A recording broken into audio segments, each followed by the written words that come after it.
For many, many people who disappeared, who were killed by the Nazis, there is nothing. There is no grave, there is absolutely no inscription whatsoever, except for a line, a birth date sometimes, and a name. These documents, it's a testimony, it's a witness to what happened.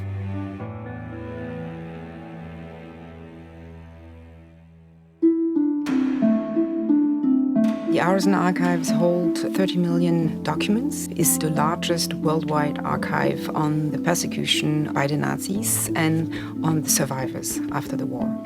We had the intention to publish large collections online, and we didn't have the resources. So we were very privileged to find an excellent partner with Ancestry. The partnership essentially involves the archives digitizing the millions of paper documents that they have, and Ancestry creating searchable indexes, and people everywhere can search the records for free. 7.5 years ago, I found a list from Auschwitz with my mother's signature on it. It was a list of 227 names that came from the Arolsen Archive in Germany. What you can see at the front is Auschwitz, November 29th, 1944. It's a list of women prisoners. This is my mother's name. This is the number that was on her arm. This is her signature. And what's most compelling to me are the signatures, each different, each representing their personality.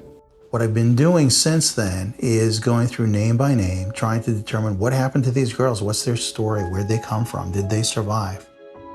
I felt compelled to go to Arolsen to see if I could learn anything more, both about girls on the list as well as family members. This was a girl, 15 years old.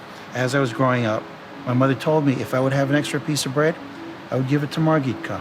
And if you had a gift of bread, that means you get to live another day. It is more important than ever to show what can happen if these values about solidarity, about equality, about respect are not upheld. Living memory is dying for those that were involved in the Holocaust. We need to capture that information so that even when they are gone, experiences that they went through can be preserved and shared for future generations. Wait, what? What is this? That's my grandfather as well. It's extraordinary to see his actual signature and that he touched this card.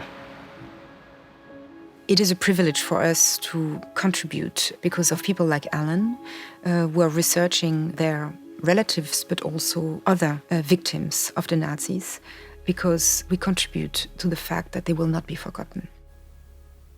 Let's see. This would be a picture of my mother in Germany. I have the ability to do this sort of research. I have the time. Many people don't.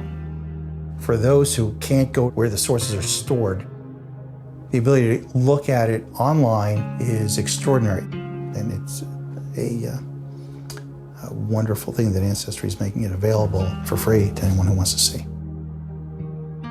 The reason I'm doing this is not so much to pass this to my children, but to their great-great-great-great-grandchildren.